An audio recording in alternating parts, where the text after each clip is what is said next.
Some poems aren't just words on a page. They're kind of like time machines. They can hold multiple moments, multiple lives, all at once, layering them on top of each other like reflections in a window.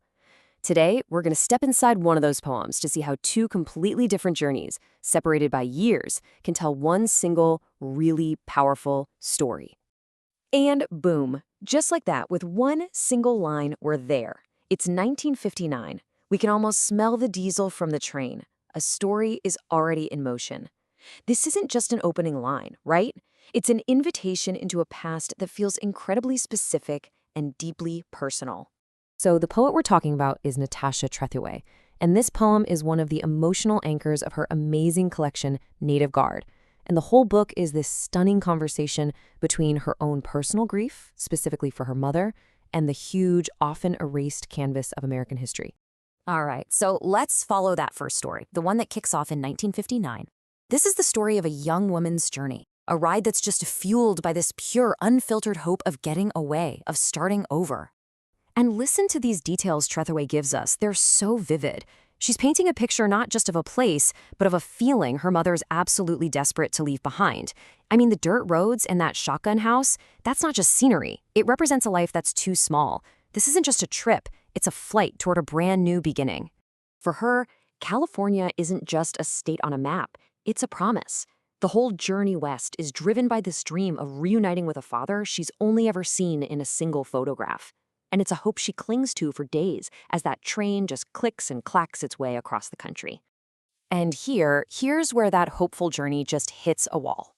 The dream completely dissolves on that Los Angeles platform. So this first story, it doesn't end with a happy reunion.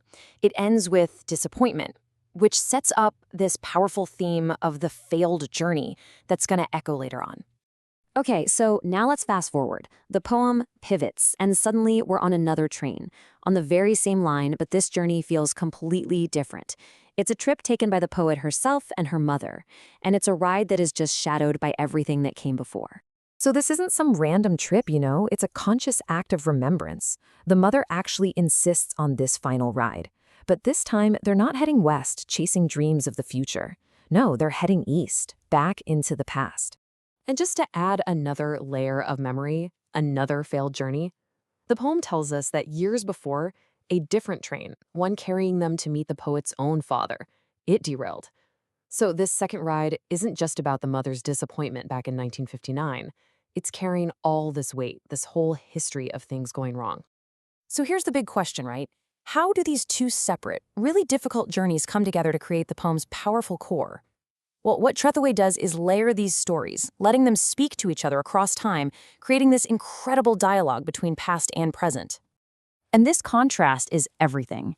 It's really the key to the whole poem. The mother's journey is this hopeful push west that ends in failure. The daughter's journey, though, is a reflective trip east.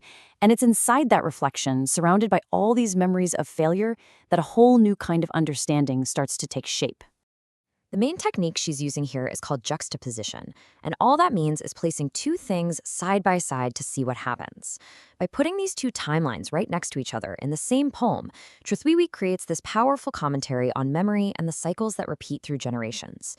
It's a technique that kind of mirrors how our own minds work, right?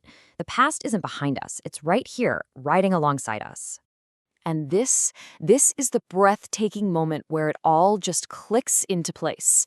Did you see how the line breaks right after the word reflection? That technique is called enjambment. It actually forces us to pause, to wait for the image to resolve on the next line. Exactly like a real reflection slowly comes into focus in a darkening window.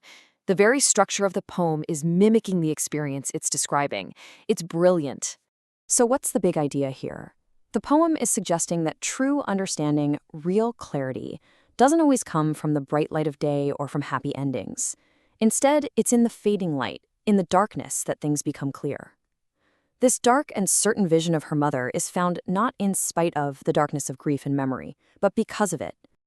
This technique of layering stories is really the engine of the entire poem, and it also happens to drive the mission of the whole collection, Native Guard.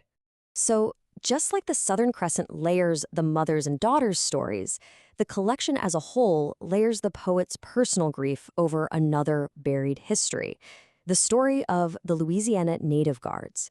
They were one of the first Black regiments to fight for the Union in the Civil War, and their sacrifices were basically forgotten. For Trethewey, personal and public memory are absolutely inseparable. And this is how poetic structure actually becomes an argument. Juxtaposition isn't just a fancy stylistic choice. It's the method Trethewey uses to show the deep, deep connections between our personal lives and public history. The failed journeys echo historical cycles of struggle. And that simple reflection in a train window becomes this profound symbol for how truth is often found, not out in the open, but through the layers of the past. So, in the end, the poem kind of leaves us with this question. It pushes us to look into our own windows, to see the reflections of the past in our present. What stories, both personal and historical, are traveling alongside us right now, just waiting for the evening to come on so they can finally become clear?